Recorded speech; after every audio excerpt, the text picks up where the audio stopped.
les organisateurs de m'avoir invité à cette journée. Donc, je demande l'indulgence de messieurs et madame la modératrice, sinon, un peu de temps, sinon je risque d'être agressé par le professeur Benabadji, puisque l'auditoire, comme il a dit, il n'est pas fait de néphrologue. Donc, le système rénino-angiotensine-aldostérone, c'est un système endocrinien qui fait intervenir plusieurs organes. Donc, c'est l'un des facteurs qui permet la régulation de la pression artérielle, de maintien de la filtration glomérulaire et de la rétention de sodium. Donc, il faut savoir qu'il y a deux systèmes rénino-angiotensine-aldostérone, donc l'un circulant et l'autre du fait de la sécrétion locale dans certains organes, c'est le système rénino-angiotensine-aldostérone tissulaire. Donc, la rénine, elle est sécrétée par les cellules rénales, donc notamment les cellules de l'appareil juxtaglomérulaire, et elle peut être stimulée en cas d'hypoxie rénale, les bêta-stimulants, l'hyponatrémie et l'activation du système nerveux sympathique.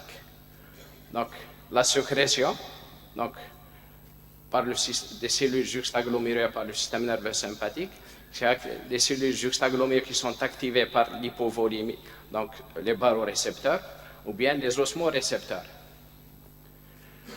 L'angiotensinogène, c'est qui est sécrété au niveau du foie, mais on peut avoir d'autres localisations, notamment au niveau du cerveau, le cœur, les vaisseaux, les reins et les adépocytes. La rénine, elle agit sur l'angiotensinogène qui est un décapeptide, donc donnant l'angiotensine 1. Donc voici les deux systèmes qui interviennent au cours de la baisse ou bien de l'élévation de la pression artérielle. Donc l'angiotensinogène, donc la rénine elle exerce son action sur l'angiotensinogène pour donner l'angiotensine 1.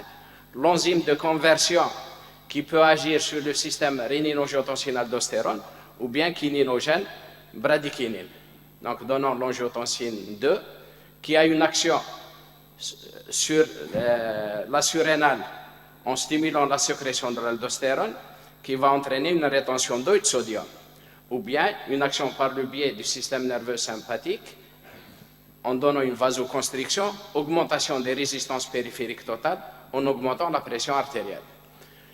Sinon, le kininogène, on aurait une action de la kallikréine sur le kininogène en donnant la bradykinine qui va être dégradée par l'enzyme de conversion en donnant des heptapeptides inactifs. La bradykinine va soit augmenter la synthèse des prostaglandines qui va entraîner prostaglandine vasodilatatrice en donnant une vasodilatation, diminution des résistances périphériques totales et une diminution de la pression artérielle, ou bien carrément la bradykinine elle exerce une action vasodilatatrice directe, diminuant du fait des résistances périphériques totales et diminuant la pression artérielle. Donc l'angiotensine 2, elle est sécrétée par les cellules endothéliales des capillaires pulmonaires, mais aussi elle peut être sécrétée dans les cellules endothéliales glomérulaires et cellules tubulaires proximales. Et enfin, l'action de il y a certains heptapeptides qui exercent leur action sur l'angiotensine 2 en donnant des angiotensinases qui sont inactives.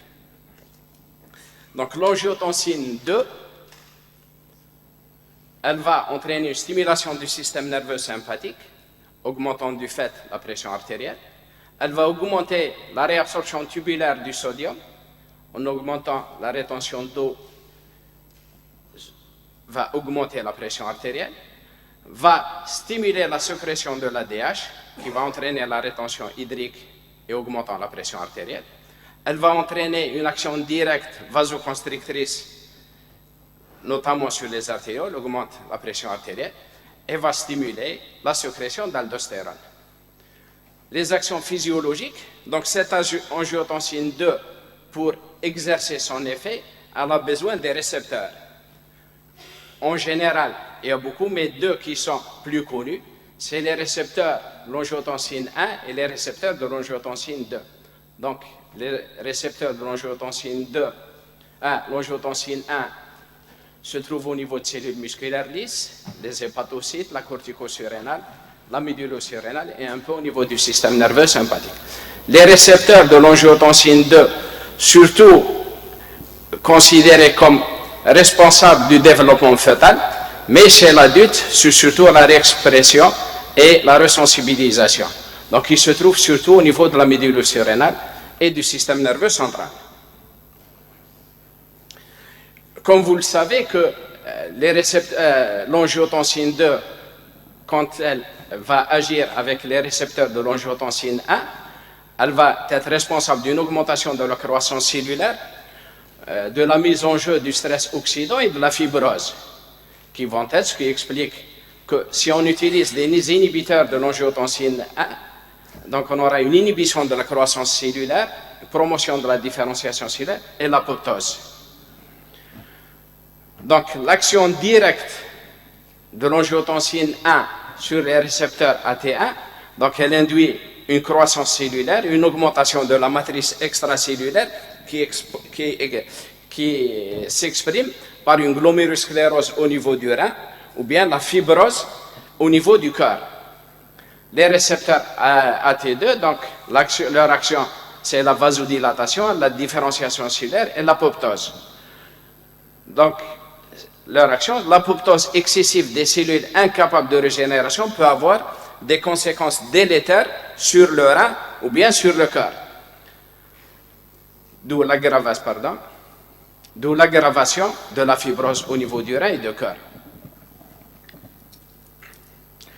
Donc, si on voit ces actions hémodynamiques de l'angiotensine 2, donc elle entraîne une vasoconstriction au niveau des artères, des artérioles et des vénules, permettant de ce fait une réduction du débit de filtration glomérulaire plus faible par rapport au flux sanguin rénal, ce qui explique une fraction de filtration augmentée. Et cette action elle est prédominante sur l'artériole efférente, avec une diminution du coefficient de filtration, et on va voir qu'elle va être responsable de la pression, de l'élévation, de la pression intraglomérulaire, qui peut être délétère. Les récepteurs de l'angiotensine 2, comme je l'ai dit tout à l'heure, sont fortement exprimés au cours de la vie fœtale. Au cours de l'âge adulte, ou bien le rein adulte, leur expression elle est très réduite et elle va entraîner une augmentation de la fibrose. Donc, les actions de l'angiotensine 2, donc au niveau du rein, elle va être responsable de l'augmentation de la perméabilité capillaire qui va être responsable d'une augmentation de la protéinurie et va être responsable de l'augmentation de la clearance fractionnelle du dextran. Il faut savoir que l'action des inhibiteurs pour contrecarrer l'effet de cette angiotensine 2, on aura deux types, soit en utilisant les inhibiteurs de l'enzyme de conversion qui va agir un peu plus haut comme vous l'avez vu tout à l'heure. Donc c'est le sujet sain qui prend un régime normosodé, il y a peu de modifications sur le plan hémodynamique. Par contre, le sujet hypertendu, donc leur action c'est une vasodilatation, donc on aura une diminution des résistances périphériques totales qui va s'exprimer par une diminution de la pression artérielle.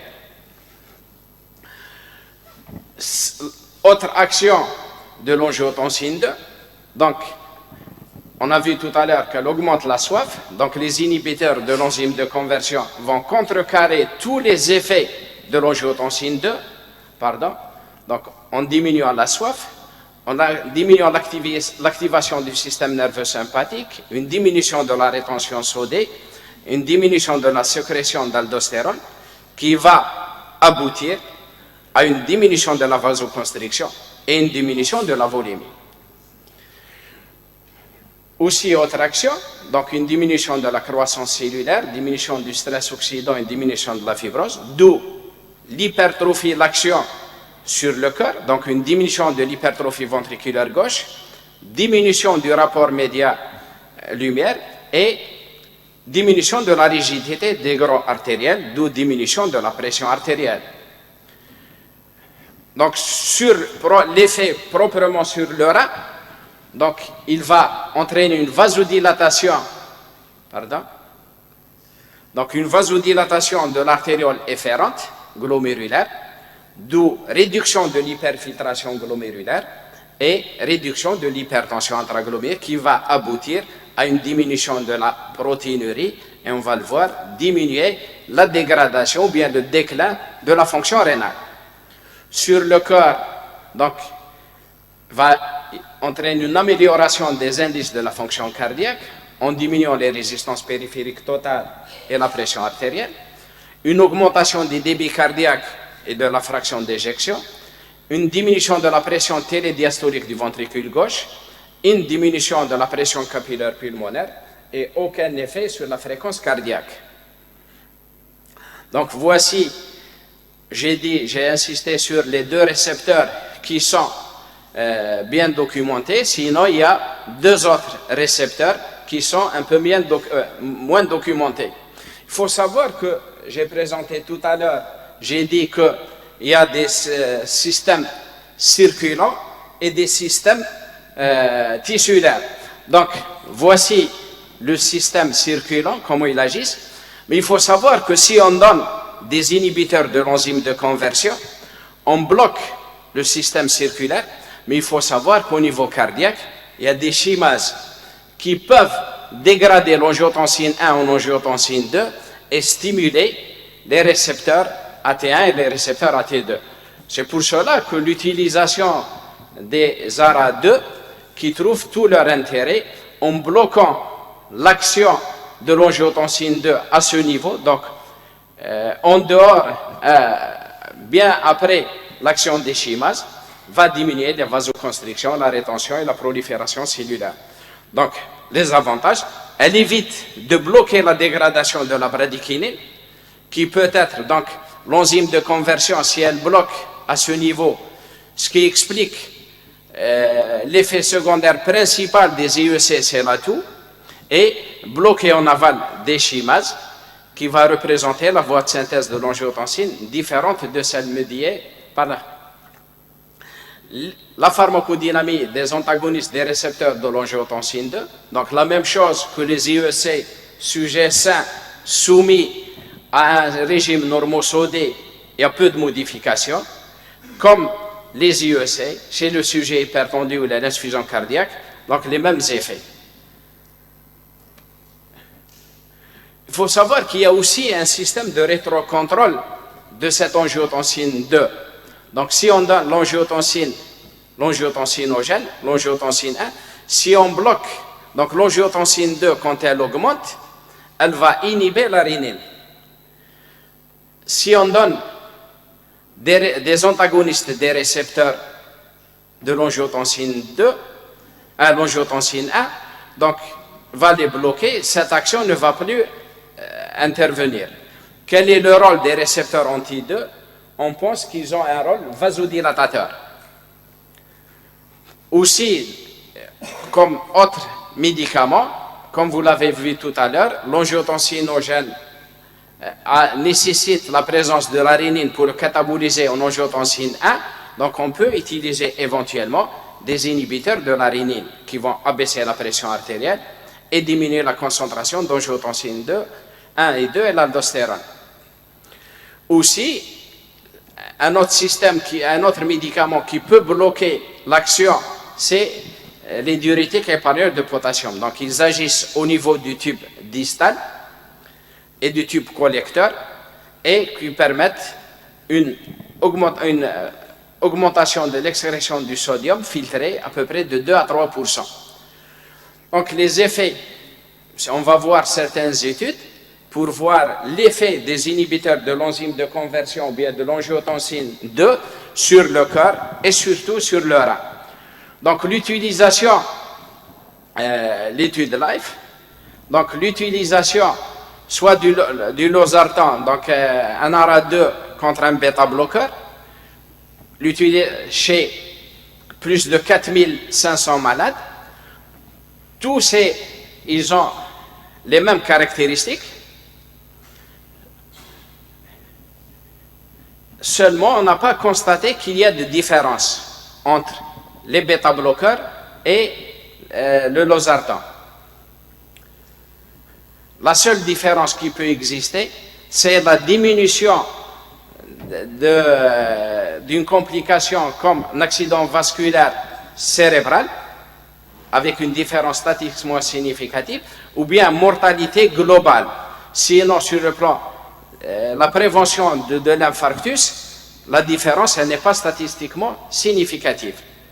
Et on voit les différentes courbes qu'il n'y a pas de différence, bien que le contrôle de la tension artérielle sous athénolol ou bien losartan elle est la même, la pression artérielle systolique, diastolique ou bien la pression artérielle moyenne.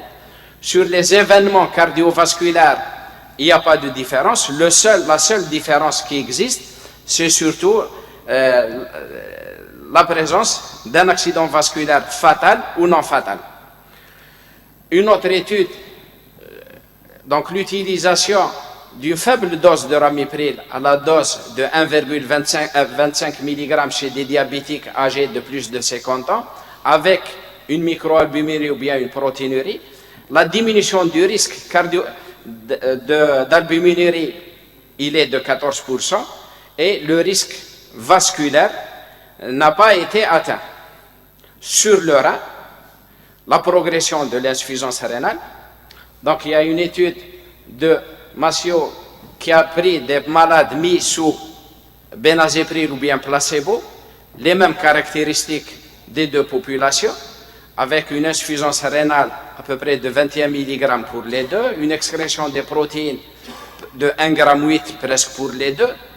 Il constate que l'utilisation soit du bénazéprile, soit du placebo, donc il y a une augmentation de la créatinine les 2 premiers mois chez les malades qui ont pris du bénazéprile par rapport au placebo, uniquement les 2 mois, mais si on les suit jusqu'à 3 ans, il y a une différence au profit de l'utilisation du bénazéprile.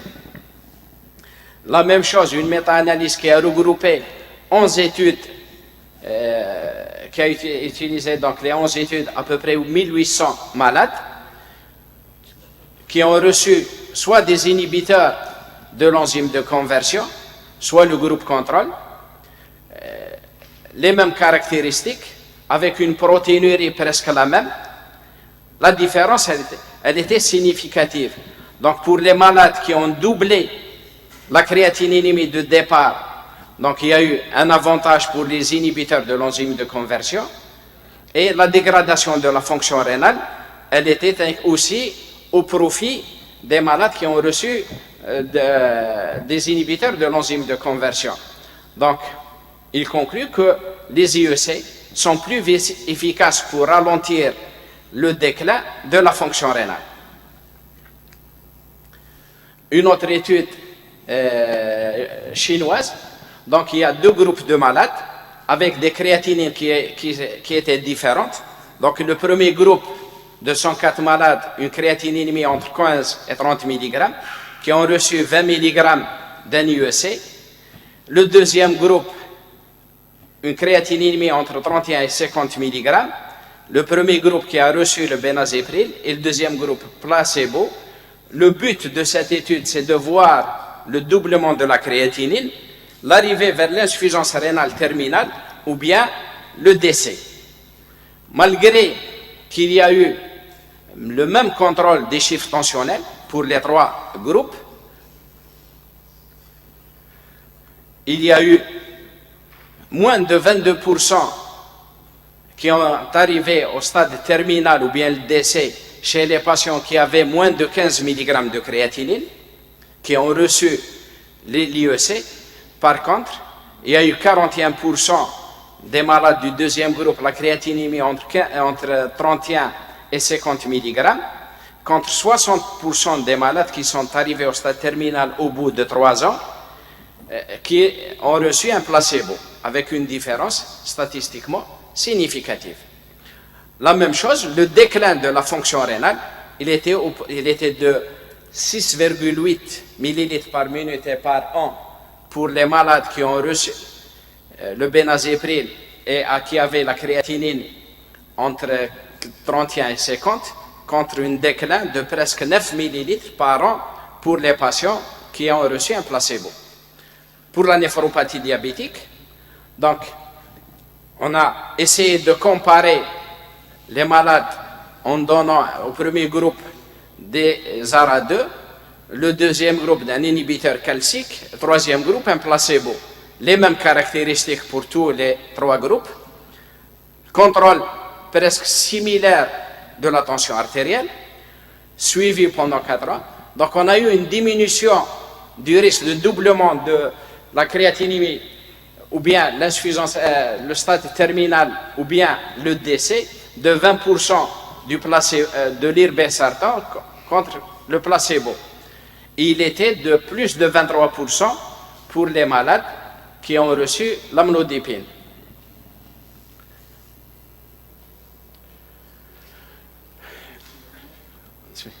Donc, une autre étude de Lewis pour les malades qui ont reçu des IEC placebo,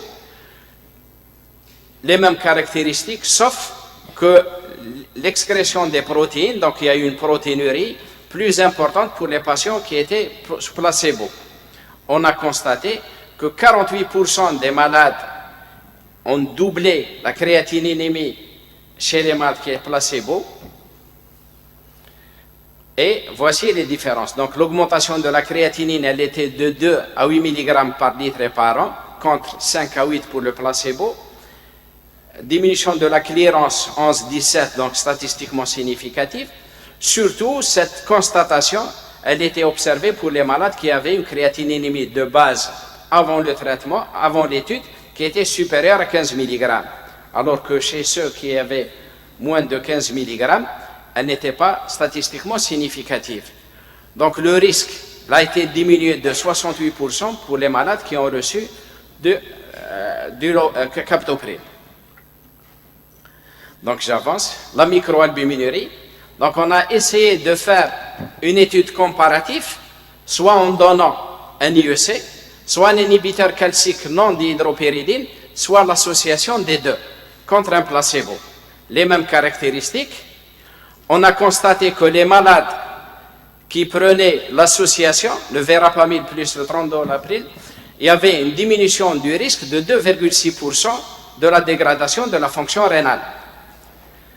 Alors que si on utilise l'inhibiteur de l'enzyme de conversion, une diminution du risque de 2,1%, alors que si on utilise un inhibiteur calcique, le risque est augmenté de 1,3 par rapport au placebo.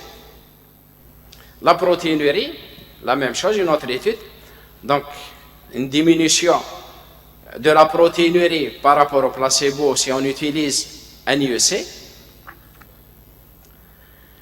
Donc, l'IEC, il permet de diminuer de 33% la protéinurie par rapport à l'inhibiteur calcique.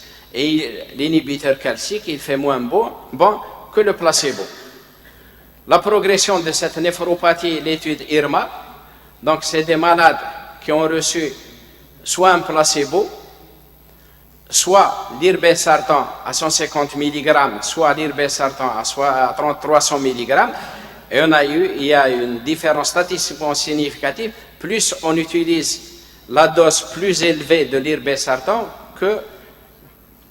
Donc la réduction du risque, elle était de 39% dans le groupe irbesartan par rapport au placebo, si on utilise l'irbesartan 150 mg, alors que la diminution du risque de 70% si on augmente les doses à 300.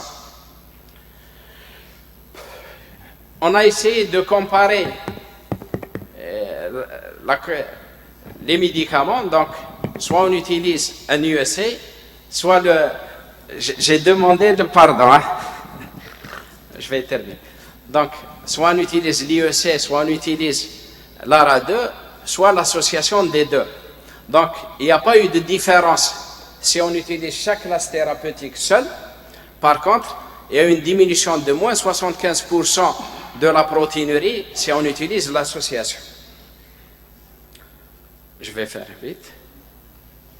Donc, je vais passer. Donc, les précautions. Il faut savoir, comme il a été dit tout à l'heure, si on donne les IEC, donc on risque d'avoir une insuffisance rénale. Cette insuffisance rénale peut se voir surtout s'il y a une sténose des artères rénales bilatérales ou bien une sténose sur un unique, s'il y a une hypovolémie, ou bien un traitement diurétique qui a été utilisé auparavant entraînant une hypovolémie, une hypotension artérielle, une hyperkaliémie, l'atout du fait de l'action de la bradykinine, et malheureusement il y a eu des réactions d'hypersensibilité, l'urticaire, mais ce qui est plus grave c'est l'œdème de Quincke. Des troubles digestifs qui ont été décrits, des troubles du goût, donc les dysgeuses, et exceptionnellement on peut voir une asthénie ou bien des céphalées. Pour 2 minutes. Donc pour le lopril, il y a des cas exceptionnels d'aplasie ou d'hypoplasie médulaire, des protéinuries qui ont été décrites, surtout quand on utilise des doses supérieures à 150 mg, et une glomérulonéphrite extramembraneuse.